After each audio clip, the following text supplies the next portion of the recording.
وزیر اعظم پاکستان کے مشیر برائے سیاسی امور رانا ثناء اللہ نے کہا ہے کہ وزیر اعظم شہباز شریف نے پی ٹی آئی سے مذاکرات کے لیے جو کمیٹی تشکیل دی ہے، اس سے قبل انہوں نے ضرور نواز شریف اور اسٹیبلشمنٹ کو آن بورڈ لیا ہوگا۔ انہوں نے کہا کہ 10 سال بعد حکومت اور اپوزیشن ایک میز پر بیٹھی ہیں، جو خوش آئند بات ہے۔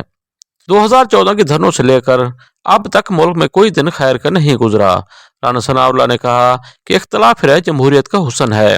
یہ نہیں ہو سکتا حزب اقتدار اور حزب اختلاف ایک میز پر نہ بیٹھ سکیں، لیکن 2011 کے بعد سے یہ ہو رہا تھا۔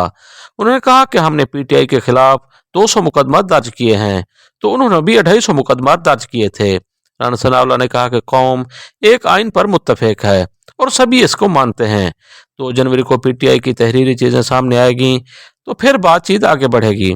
واضح ہے کہ حکومت اور پاکستان تحریک انصاف کی کمیٹیوں کے درمیان کل مذاکرات کا پہلا دور ہوا تھا، جس میں پی ٹی آئی نے عمران خان کی رہائی 9 مئی اور 26 نومبر پر کمیشن تشکیل دینے کا مطالبہ کیا ہے۔